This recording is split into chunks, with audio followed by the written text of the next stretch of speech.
Once we reach 20, I'm going to go. Got 3 more. Yeah.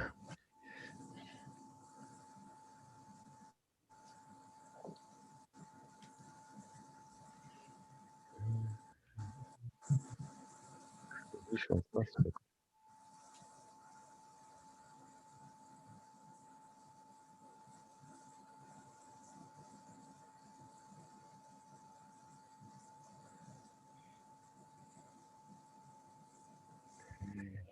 Go 2 more.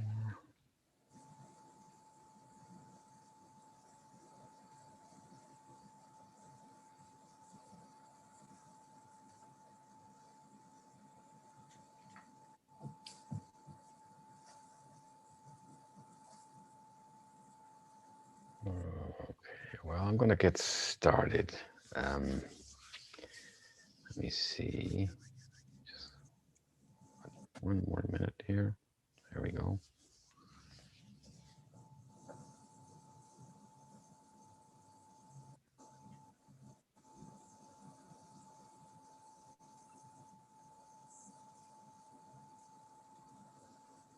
Okay. Well, hello, everyone. Good afternoon. It's great to be with all of you. I am the president of the Rocky Mountain Map Society, Angel Abud Madrid, and really happy to be with you when we can almost smell the summer coming. It's even though it was rainy and thunderstorm and all that, you can almost feel it. At the same time that we're starting to see the end, the light at the end of the tunnel with this whole pandemic. So let's hope those two things come together and we get to enjoy a great summer. That will be really good. But what this pandemic has brought is that we have the ability to have some of you that we have not seen in our society for quite some time or are from other societies. So this is great to have people from other societies. So welcome, and let's hope that this may be continuing for quite some time.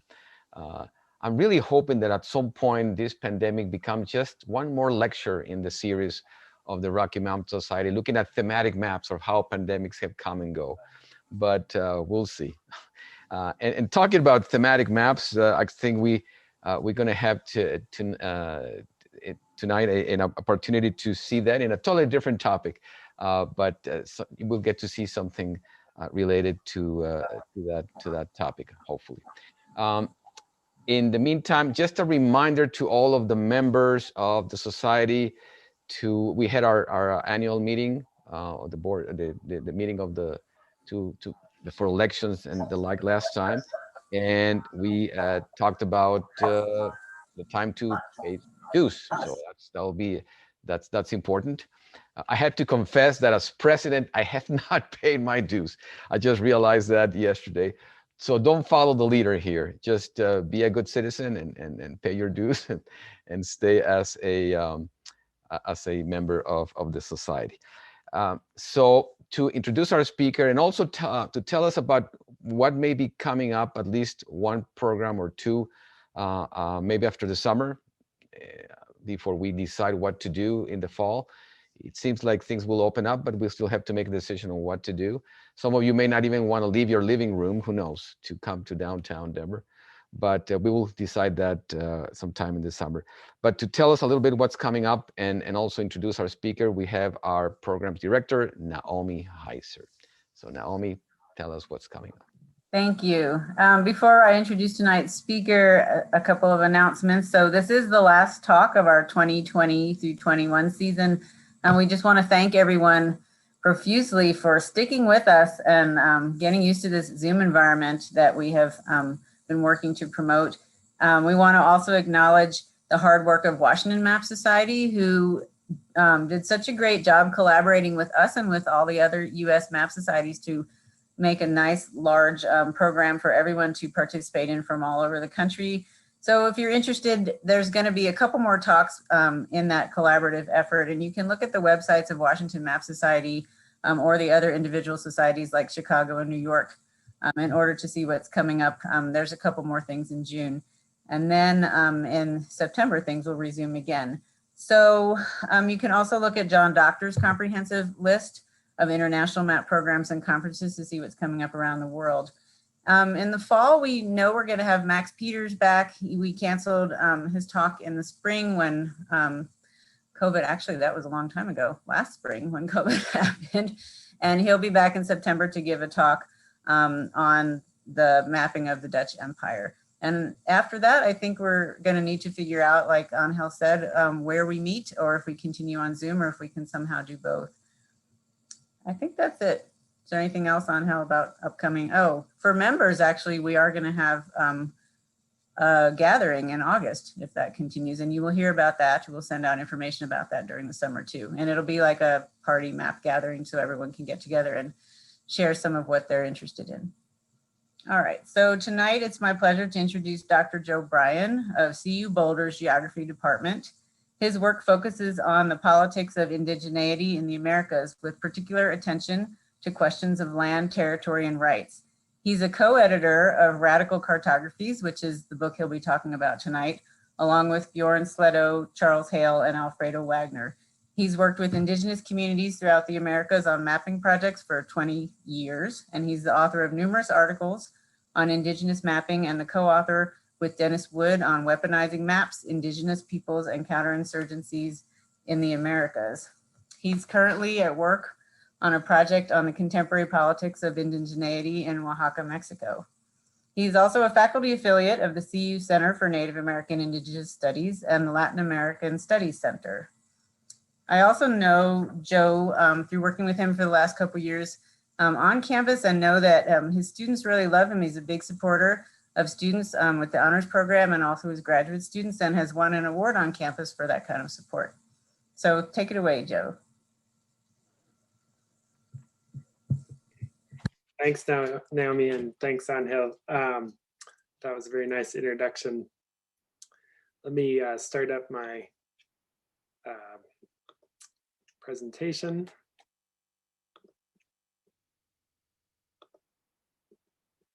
Is that visible to everyone now? Looks good, yeah. Okay, so as you might guess from my title, what sort of world, what sort of map? The maps I'm going to talk about today are might seem a little bit out of left field, unconventional and different. And some of the things I want to work through today is, first of all, why those maps look the way they do, what they're doing, and how we might sort of engage with them and what they mean for cartography writ large.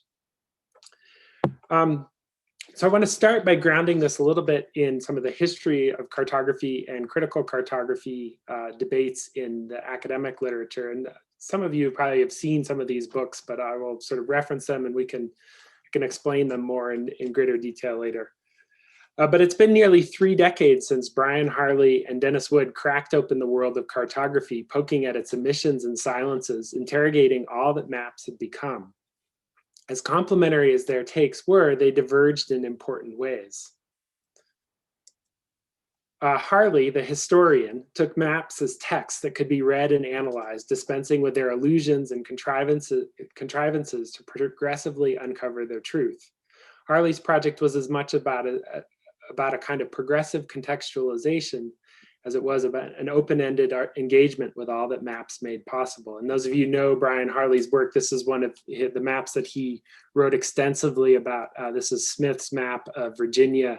And he talked about how, sort of reading it carefully, you found all this information about how indigenous peoples had actually informed Smith's understanding of what was in Virginia, a land that he barely knew.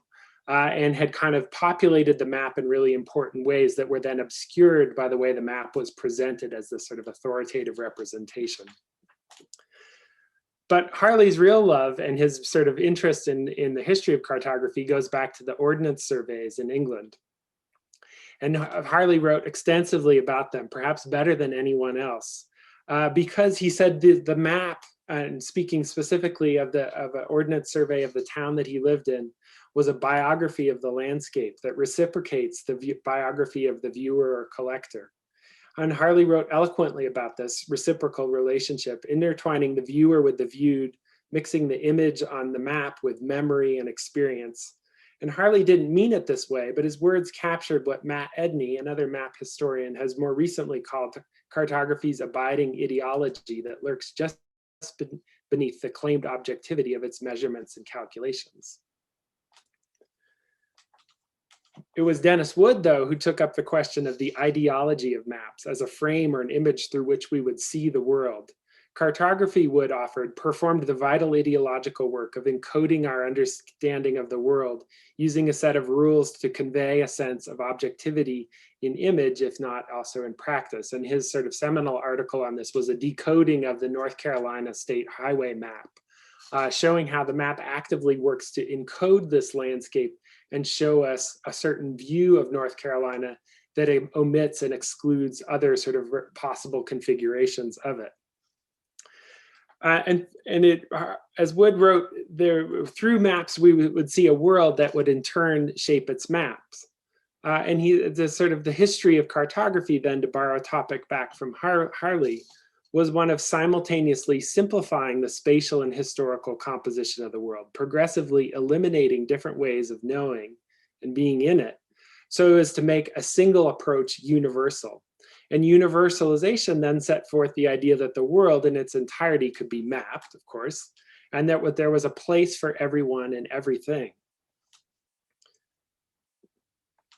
This idea has become closer to reality in the intervening years that have seen a profusion of maps, as captured by this sort of apocryphal quote that's kicked around oftentimes. I can't speak to the veracity of it, but it certainly confirms a general impression. That in recent years, we've had an unprecedented production or proliferation of maps that outnumbers all maps previously created. And of course, this has been aided and abetted by a suite of new technologies that enable greater accuracy and greater speed in cartography. That has meant that there are now more people making maps than ever, or at least more people have the possibility to do so. And so here's the twist. Mapping has strayed far from a rigorous science that cartography sought to defend and create ever since the end of World War II in particular. And it's become more explicitly political, or at least its politics have become a lot more explicitly clear, just as it reaches new heights as a science, just as GIS and GPS units give it more precision, more accuracy, and more authority to sort of claim to represent reality. And all that sort of technical refinement and technological advancement, if you want to put it that way, starts to kind of conspire to remove any hint of subjectivity. Maps are now purely objective rather than the subjective views that they previously showed. And as Dennis Wood wrote in 2003, he said this has effectively sort of killed off cartography. This proliferation of maps means that all sorts of people are making maps. Anybody can make a map, and you don't have to go to school anymore to become a cartographer. You don't have to learn the sort of craft of cartography. You can pick up your phone or your computer and you can make a map, and that it's quite easy to do so. And this is, on the one thing, a good thing. It's taken map making out of the hands of professionals. On the other hand, what all these maps do and what they mean is another question that remains sort of open-ended to be understood. And so in some ways, we're back to a predicament that some of you may have come across before that was written about variously by Lewis Carroll and also by Jorge Luis Borges in this particular quote that I have here, where he talks about a map, an imagined map that was so perfect that the map of a single province occupied the entirety of a city, the map of the empire, and the entirety of a process, or a map that was at such a fine detail that it grew bigger and bigger and bigger until eventually it became the entirety of the empire.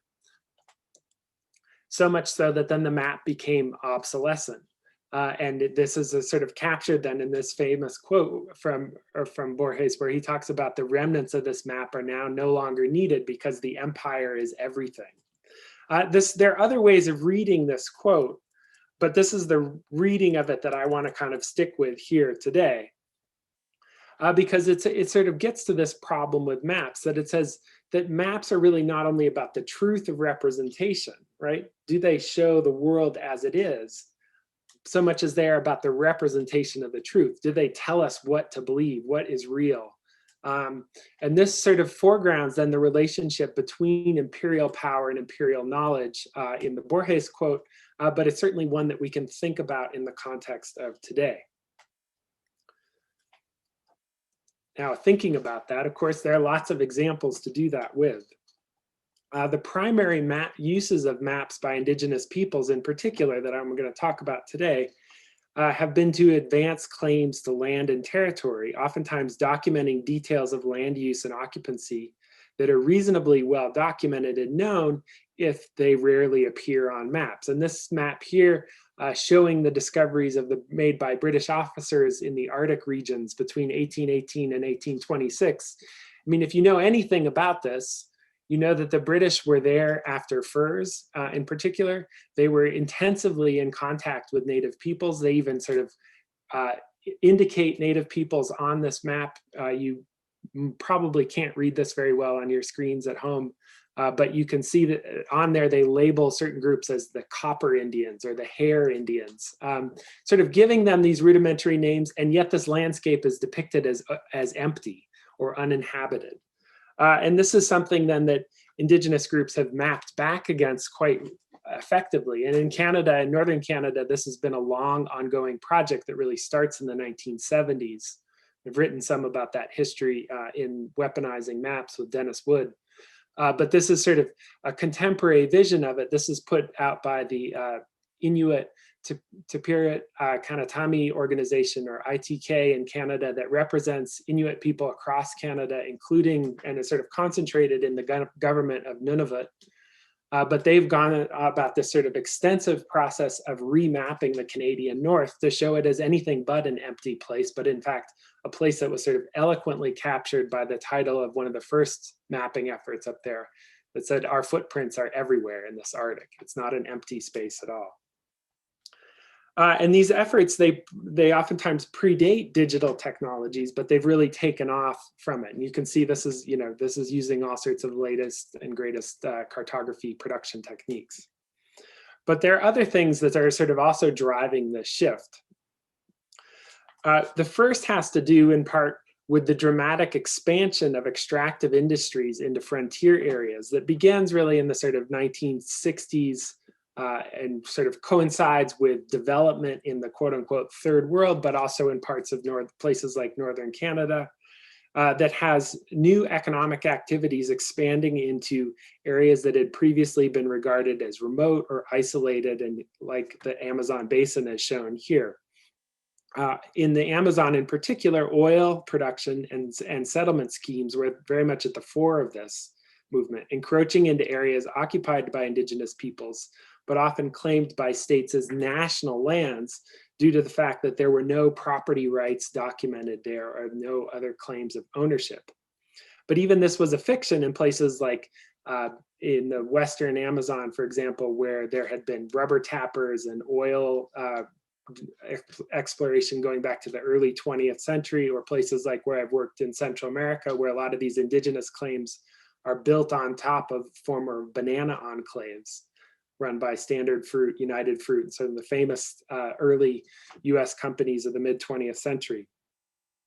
But either way, indigenous peoples have had to face off against this new sort of reorganization of the landscape around extractive uses that confronts them with threats of environmental change, displacement, and dispossession. Some of you may know that this has been particularly intense in places like Ecuador, where oil extraction led by Texaco between 1964 and 1994 dumped or spilled more than 1.5 times the Exxon Valdez oil spill directly into waterways. And this is something I add this in. I was thinking of Naomi's daughter when I put this map together, in part because she's been writing about this in her high school class right now. So just sort of tying things in. But there's, of course, another view of the Amazon. This is a map produced first in 2017 and then updated in 2019 that compiles to show all indigenous territories and protected areas in the Amazon. And you can see everything that you see in orange on your screen right now is an indigenous territory. Everything in green is a national park or protected area. And these areas have been formally recognized by governments throughout this region, and yet they overlap extensively with these oil concessions in particular that are going after subsurface resources. And part of this has to do with sort of the legal complexities. Maybe Angel knows more about this working at mines, where states often retain exclusive use over subsurface rights, even though an indigenous community can have rights to the surface area. And this sets off a whole new set of conflicts that you see in a lot of places in Latin America right now. So by the late 1980s, and really what you see are sort of the culmination of these trends here in these maps. But by the late 1980s, you had academics like myself. I wasn't doing this in the late 1980s, but activists and also working to consolidate their ideas around indigenous territories, not just on maps, but also in law. And their efforts gave new meaning to the categories of indigenous peoples. It said that indigenous peoples had a fundamental human right to territory as defined by patterns of customary use and occupancy.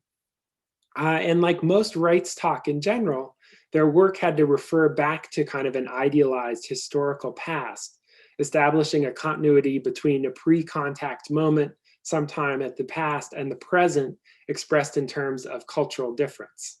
And so you have these really complicated histories all of a sudden being sort of put forth on these maps. And at the same time, the maps were sort of eliminating a lot of that history and saying, this is the way it's been since before white people came here or before colonists came here, and to produce this and sort of reduce that history down to a spatialized rendering of cultural difference.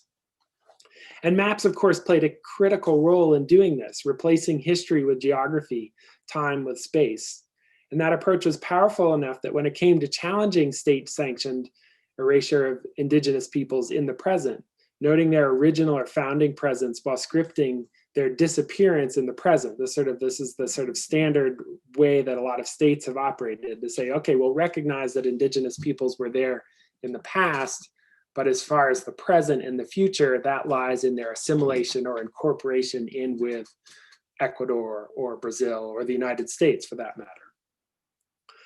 And indigenous international law kind of helped both question that logic, but it also helped turn indigenous existence from some sort of anachronism, like people living out of time, into a present reality, decentering some of the state assumptions about sort of territorial sovereignty and ethnic difference that continued to underpin ideas like national lands, where states had unilateral rights to give out resource rights, for example.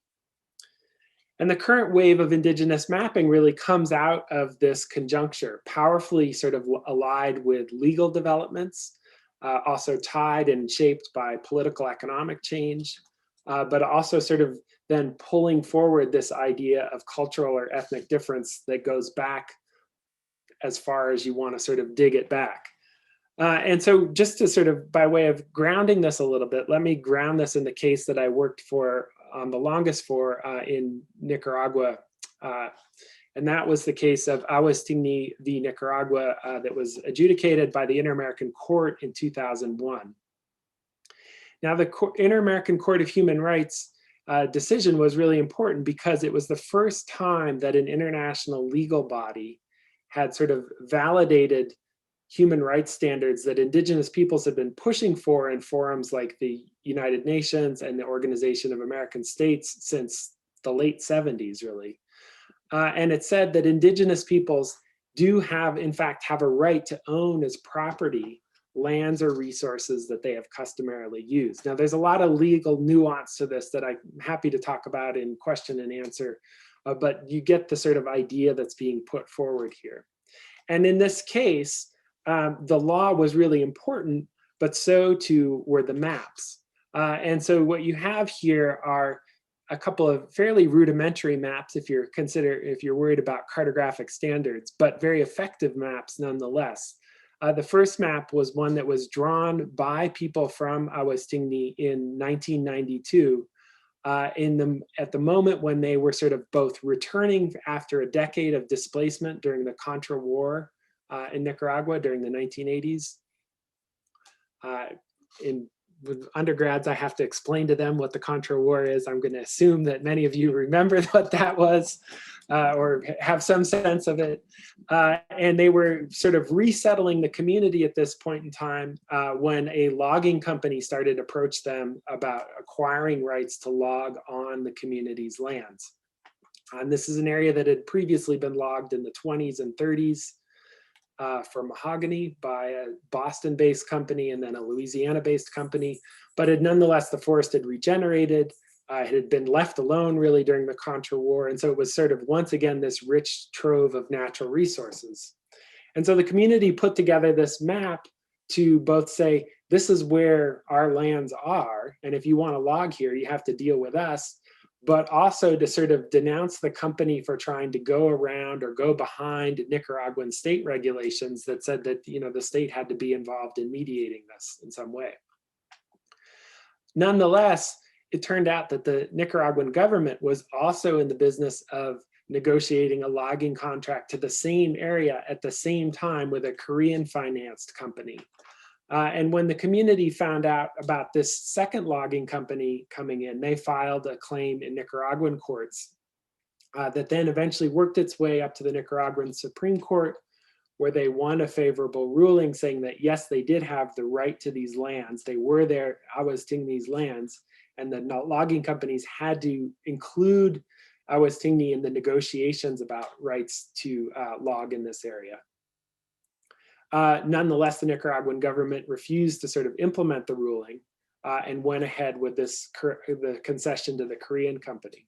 So the community, working with an international team of lawyers, then set about refining their map, which is the map you see on the right, using GIS and GPS to basically both double check the map that the community had made and refine it or put it into a more cartographic format that could be then given to the court as evidence really of the community's use and occupancy and to help substantiate their claim.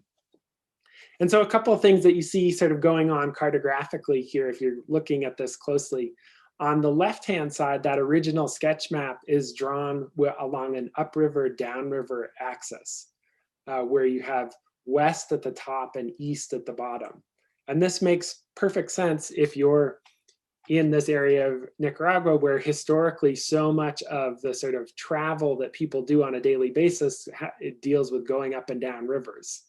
There are also roads now too that parallel these rivers, but nonetheless, this is a very sort of makes a lot of sense if you're there. If you're cartographically minded, this looks slightly wrong, and you can see then how the sort of to get that map into shape so that it could go to court, they had to rotate it so that north was at the top with that more sort of conventional orientation. And then they had to go in and GPS and sort of double check all these things that the community was claiming were in their area. In spite of all that, the map still wasn't good enough. So even after,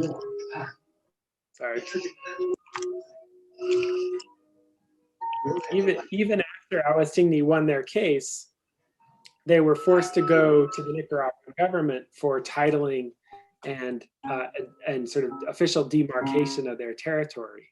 And so the map that you see here at the top, that shows the area that was initially given to this Korean company. That logging concession was overturned by the court's ruling. But then as soon as the court ruled in 2001, another set of indigenous communities from a different ethnic group, from the Mosquito indigenous group, made overlapping claims to the heart of Aostini's claim and also to the heart of the area that had been given to this Korean logging company. And so that eventually the state Nicaraguan government at the sort of regional and then eventually national level got involved and really resolved this dispute by drawing a line on a map and not really doing a lot of groundwork per se to give Aostini then the title that you see at the very bottom of your screen. And you can see that a substantial chunk of their land was gone from this. So that happened though in 2008, that the community actually was given a title and said, this land is now yours officially. It can't be taxed, it can't be sold under Nicaraguan law. And this was the first sort of effort in Nicaragua of what would become the titling and demarcation of now 23 indigenous and Black territories in the eastern half of the country.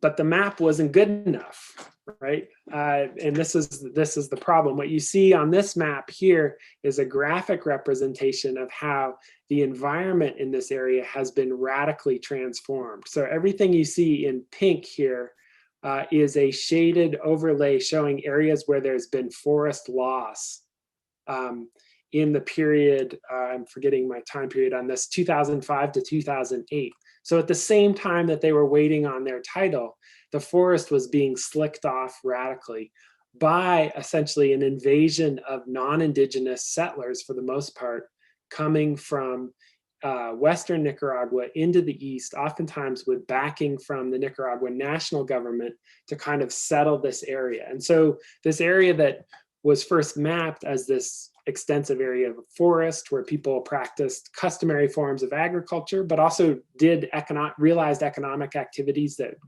generated a little bit of cash income, has now been almost entirely converted to bean fields, cattle pasture, marijuana farms in some cases, as part of this wave of settlement. So in some ways, the community of Aostini is now a community that has this map, it has a title, but it has the land that it had fought for is no longer what it was.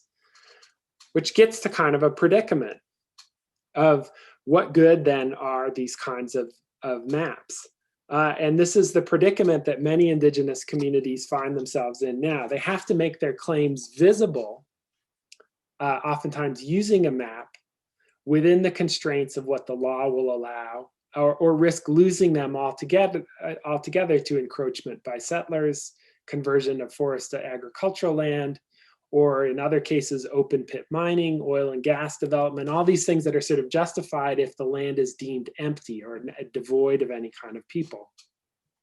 And so as the late geographer and early advocate of indigenous mapping, Bernard Nietzschman was often fond of saying, for a lot of indigenous communities, it's now map or be mapped.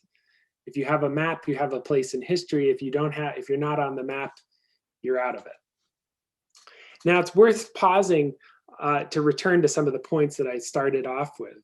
Part of how maps work is by making it seem not just that everything can be mapped, but that everything has to be mapped in order to have a place in the world.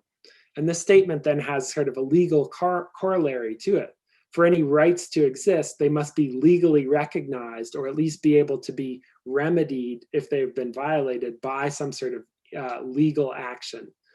Otherwise, that violation or the territory is inconsequential. And so maps in this way, really what you can see how they're working is by not just by the sort of accuracy and their adherence to cartographic principles, but also by how they're wrapped up and bound up by the law.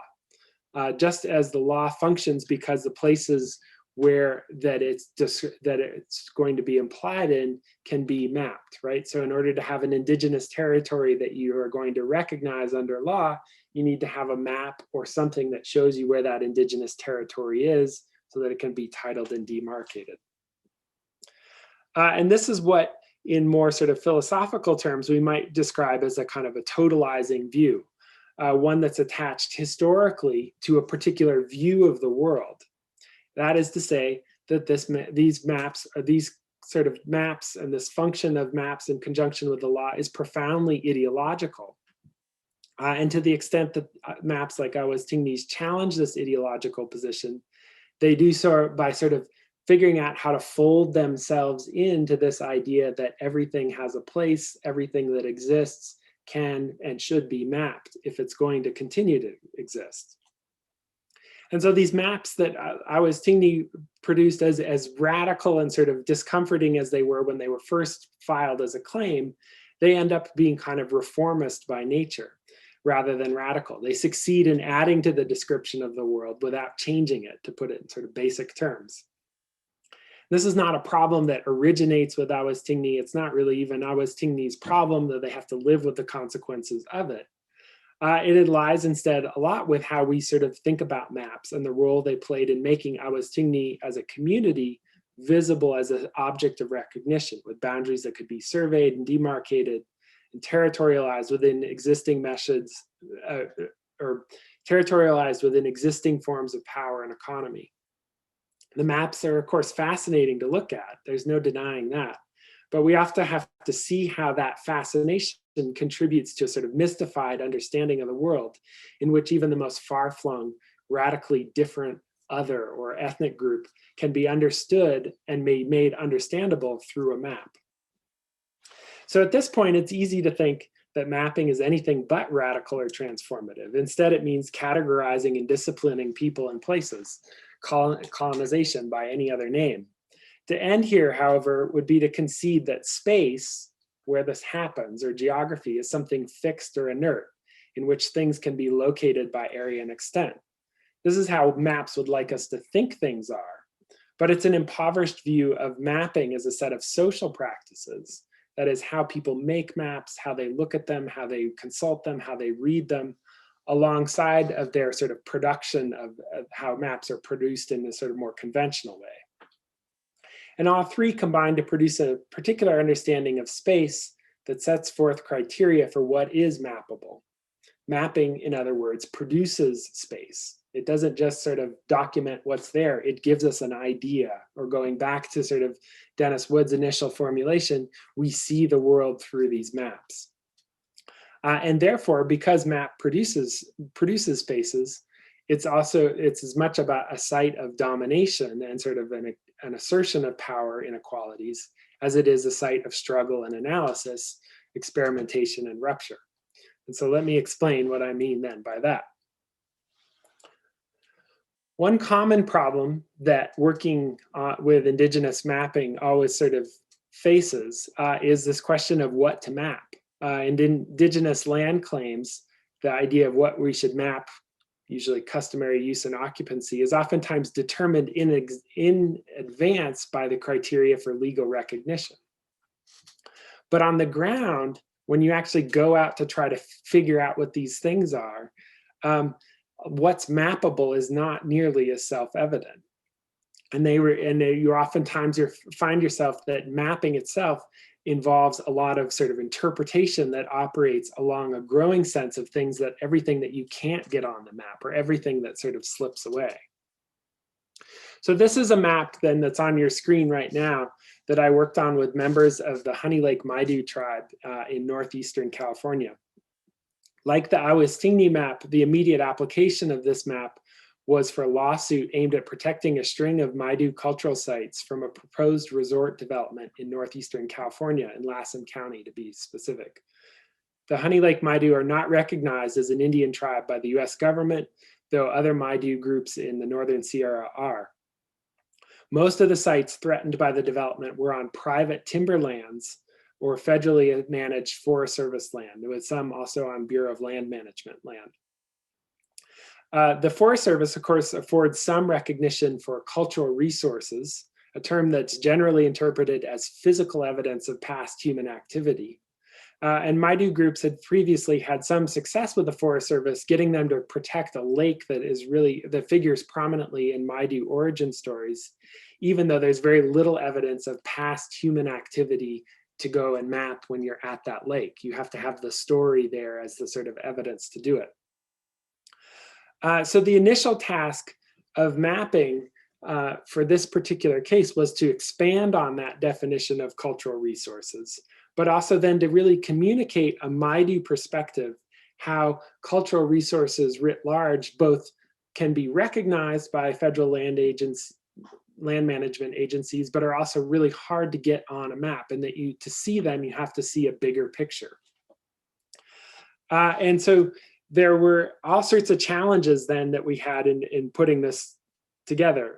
The first was the fact that a lot of the sites that needed to be documented were on private land where we couldn't go because we didn't have access to those private lands. Complicating matters further, key areas within the timber holdings had originally been deeded to Maidu people in the early 1900s, only to be sold to logging companies by the Regional Bureau of Indian Affairs agent, who also just so happened to be in charge of land acquisition for the logging company operating in the area at that time.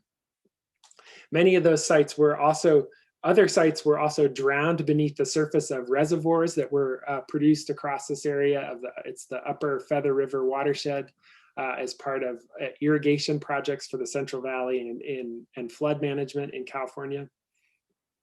And finally, there was the issue that the site of origin protected by the Forest Service was but one place in a whole string of places that figured in the Maidu creation or Maidu perspectives. And the proposed resort would not just affect a single cultural site or two, it would actually continue the long process of destruction and displacement of Maidu people and land that stretched back to the 19th century. And so the challenge was like, how do you get all that into a map? How do you put time back into a map? And so what we did then, making a long story short, was decide to use the Maidu creation story, which talks about a path circuited by the creator as the basis for our mapping, for collecting information for the map. And we did a lot of this by car, to sort of structure the baseline of our map. And so what you see then here in this detail is this brown line refers to the path itself, and the red dots are places that we identified along, recording both Maidu place names, but then also English place names. Some of the places were really easy. You could see them this is a place called Snake Rock that has a very specific story attached to it. Other places were more tricky. Like this is another place that had a lot of stories attached to it, but half of the mountain had been taken away by a gravel mine. And the gravel mine owners had also fenced off the entire mountain so that we couldn't actually get onto it. So we had to use things like Google Earth to kind of get these into shape so we could map them. Other times, there were cultural sites on the site of the Susanville prison. This is the High Sierra Correctional Facility, is its euphemistic name. This is the largest prison in California. And it's located directly on top of several Maidu sites, one of which is we had to sort of map from a distance. Obviously, you can't be a couple of guys walking around with GPSs on the outside of a prison to document cultural sites very easily. But in spite of these difficulties, we still kind of pieced this whole thing together. And so what we got then at the end was this sort of culmination of points that are important to Maidu people, but that also thread their way through a sort of ongoing history of displacement and dispossession. Some of the grave sites that we had to go to were underneath people's front yards. Other places were underneath lakes. Some of them you could walk up to, like the last one I showed to you and had a sign attached to them. Other ones were hidden, and we decided not to even GPS them at all to sort of keep them protected from vandalism and grave robbing, which obviously still goes on very prominently, especially in the Western United States. But let's take a minute to look at this map cartographically, since that's what most of you are interested in, to see sort of what we also did to make this work. So working with Maidu people, we did a number of things. One is we realized that in the Maidu sort of language, there's not 4 directions, there are actually 5 directions. And that the sort of direction that people use to orient themselves is the west. And so that went to the top of our map. So we rotated this, the sort of traditional map 90 degrees to make this work. And then we sort of incorporated in this 5th direction that you see in the upper right-hand corner, but then we also sort of folded in along the edges of the map, the people and the sort of things that they have made that tie their hands, in the case of baskets, to this landscape that they're mapping. Again, to sort of give you an idea that there's a sort of materiality to this that you can kind of get to with a map, but it's not really there. And this map has had some modest success. It has been used to go start conversations, especially with federal land managers, to say, like, this is what Maidu people want to have access to. This is what their life is like on this landscape that has previously not made them visible in any way, shape, or form. We also designed it really carefully so that it works well enough as a map. Like once you get to look at it, you can sort of see where things are, But to really get the sort of deeper knowledge of it, you have to have that conversation with Maidu people. So it's a map that it's online. You can see it at the Honey Lake Maidu website, but it's much more effective and much more widely used as a paper map in kind of an old-fashioned way, something that people take to meetings and roll out and show when it's appropriate. And so it's, the sort of bottom line with this is that this is using cartography, but it's also breaking a lot of cartographic rules. And I've had a lot of cartography colleagues look at this map and just fill my ear with all sorts of complaints about how it breaks all those sorts of rules. And we can talk about this later on.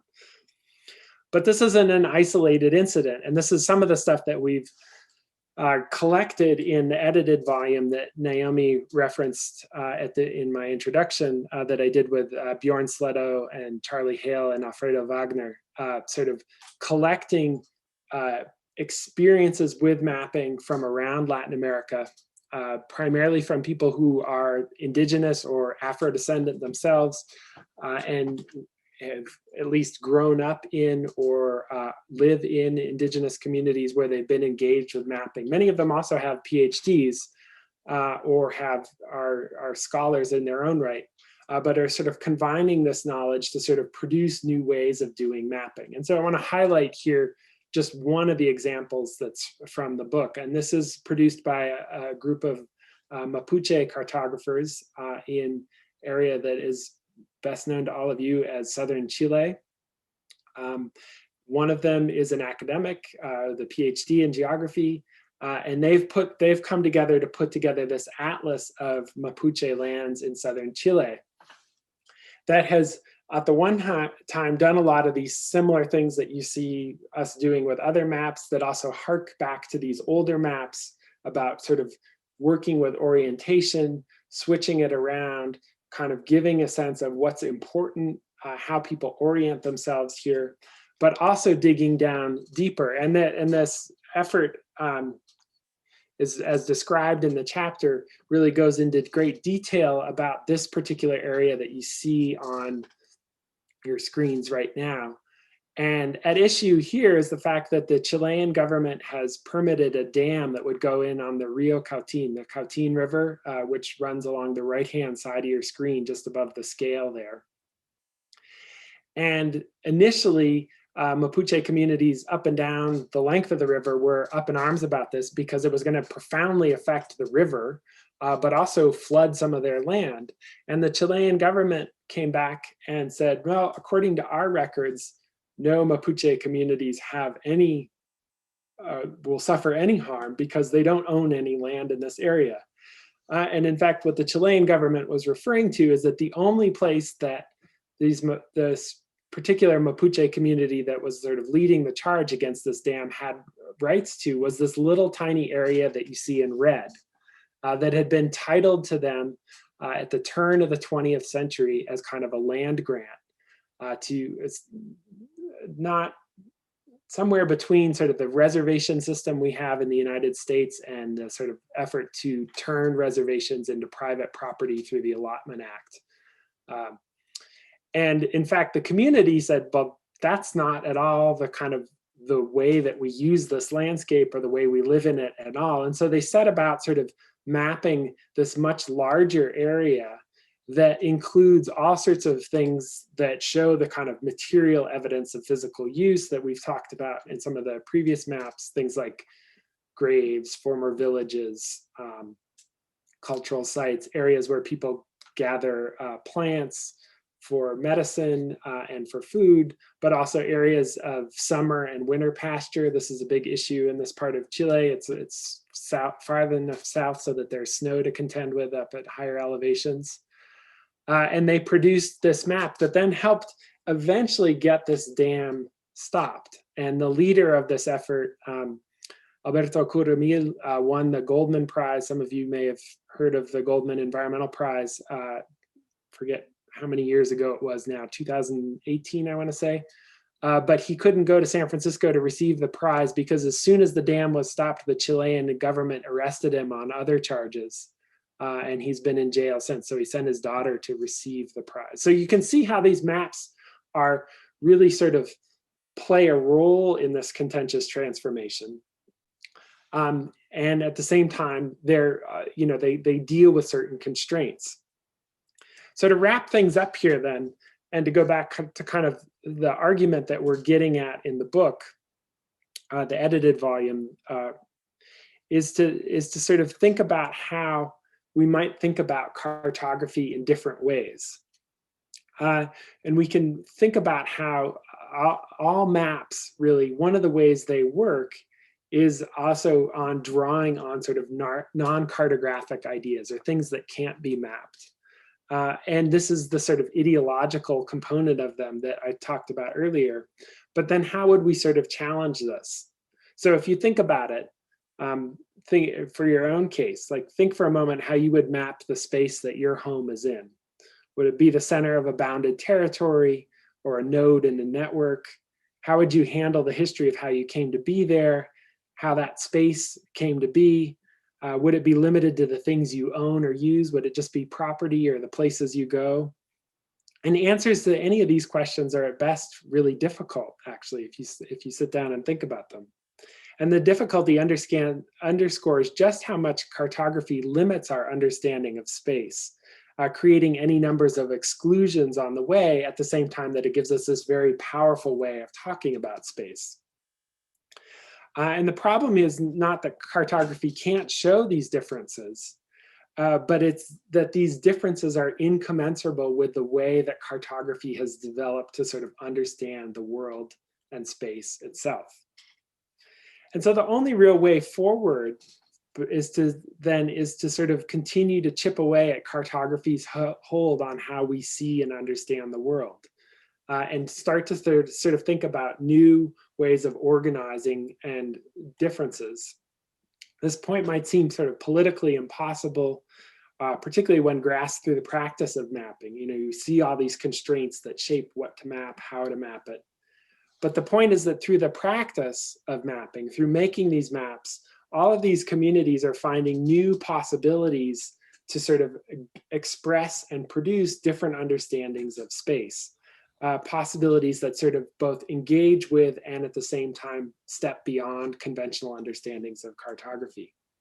Now, whether or not this amounts to radical cartography is far from guaranteed, and I had some sort of misgivings about this title of the book, and we had a lot of conversations about it. But it also signals a way that mapping, once it's freed from cartography, does offer a way to sort of get through this impasse or this tension that I've been outlining with these maps.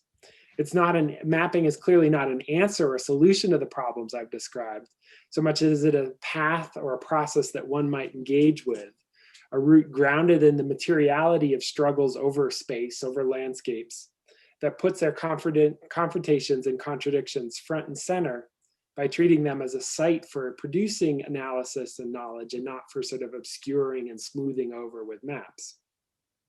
Whatever maps are made cannot draw their poetry from the past, as theorists have previously written about for revolutions. Their poetry can really only come from the future that they envision and the sort of future possibilities that they open up. And that's where a lot of the conversation is today, and I will leave you with that. Thank you. Thank you so much, Joe. Really appreciate it. Let me stop sharing here. Fascinating talk. You actually went from saying cartography is dead, which probably had us all logging out of Zoom, and then you vindicated yourself with showing us maps with 5 dimensions. So that was really, really interesting and to see.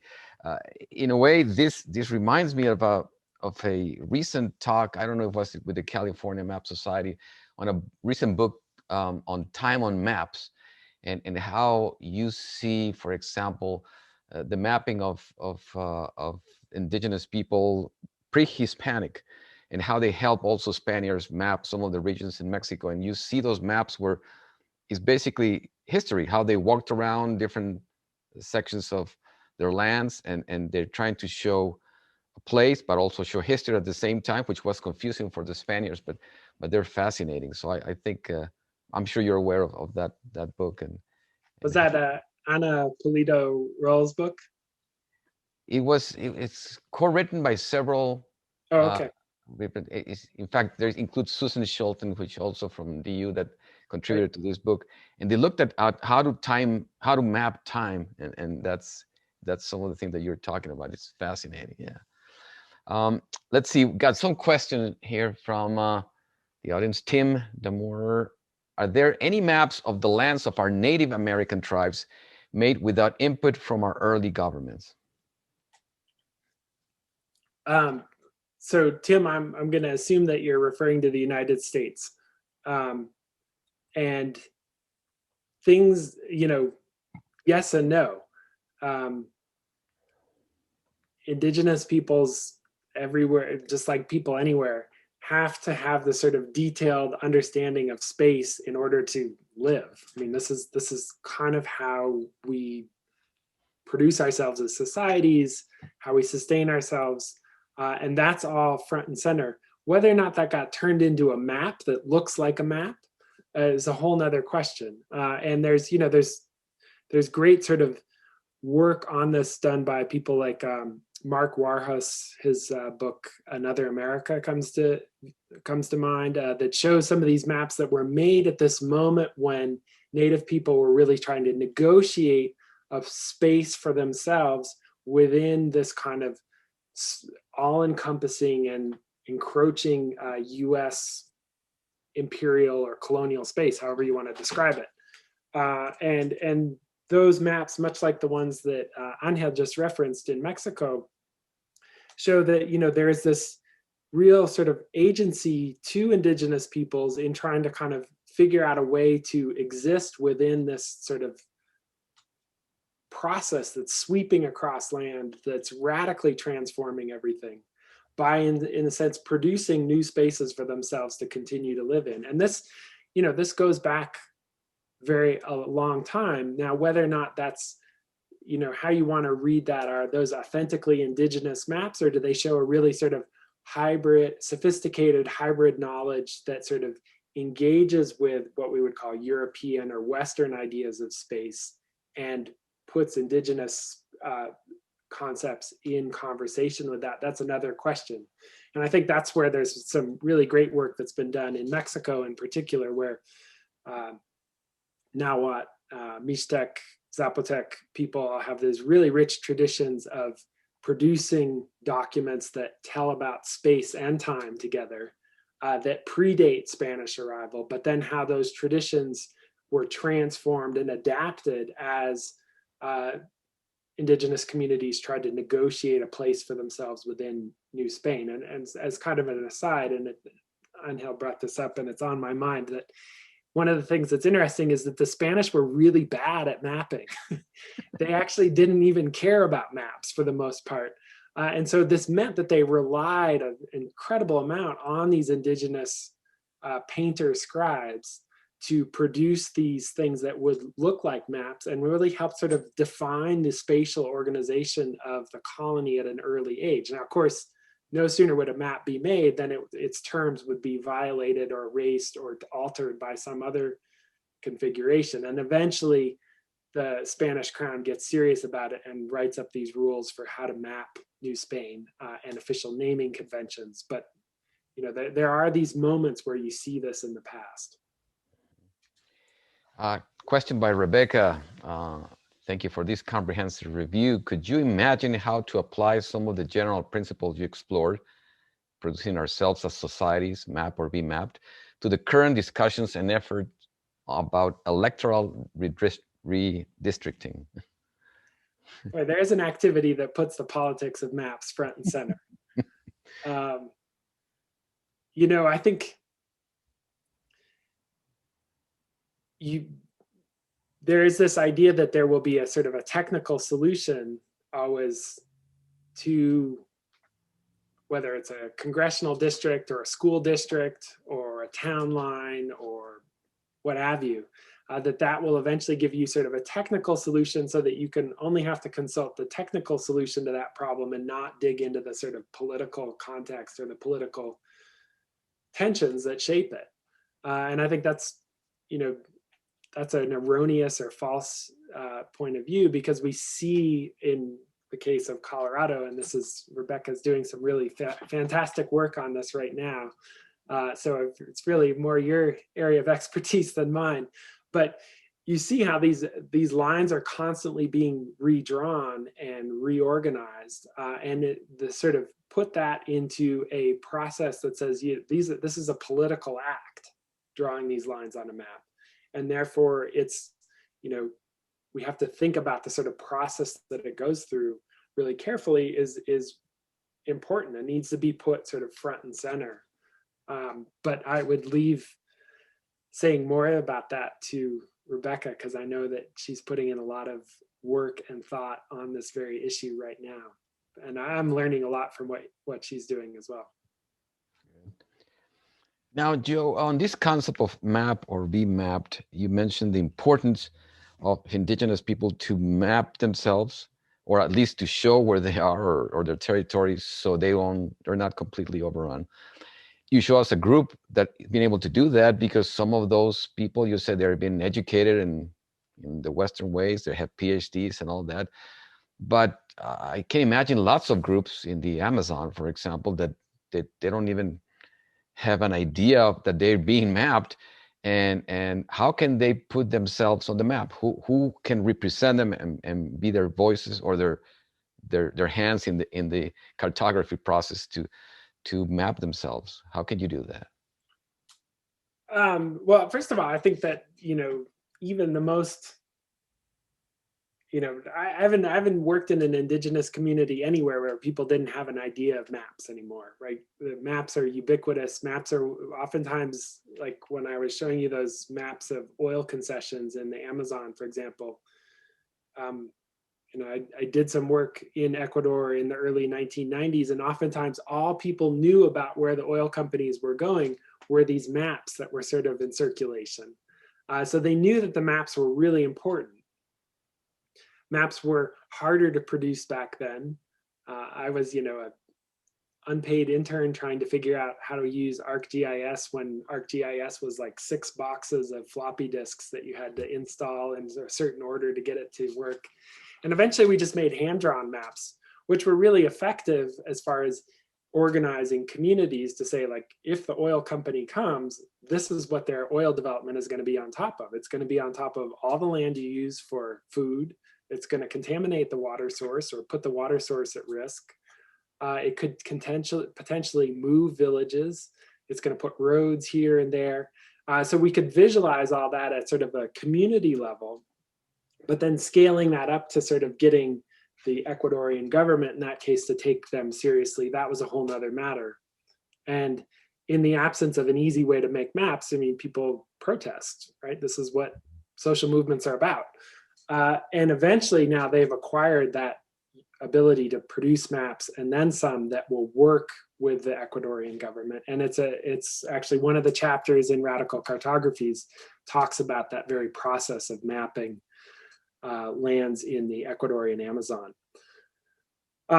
As far as teaching people, this is a lot of what I do when I do field work. Is a community will contact me one way or another and say, we want to make a map that does this, or for this particular reason, can you come help us?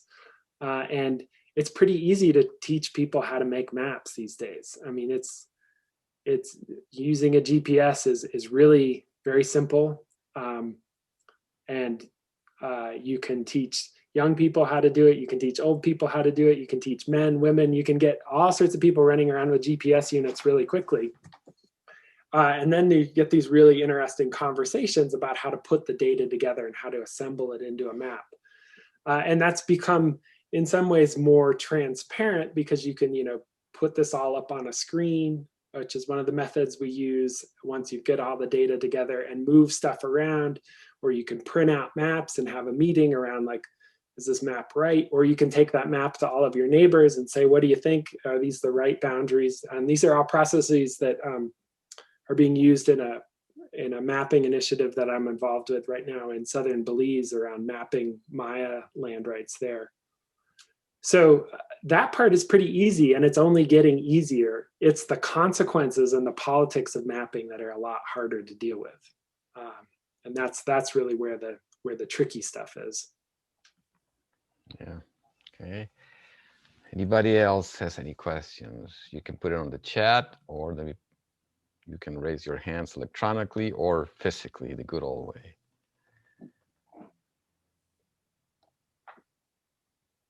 Anybody else?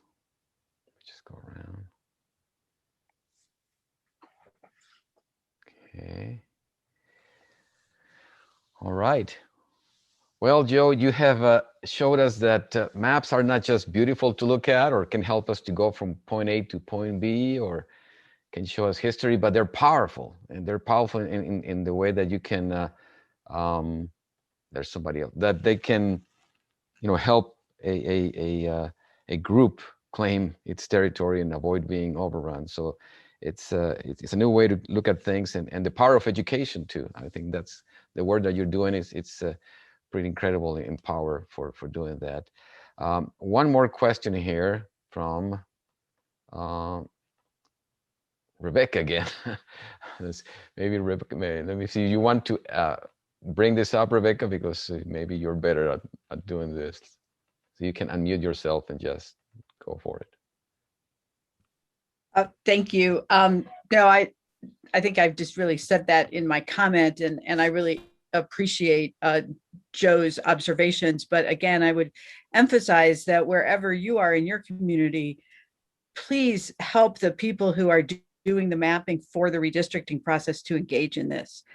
Because I think that this bigger picture and these larger questions are really important, because people kind of look at the minutia of this process, and we really need to step back and understand the key issues and how people are being represented on a map.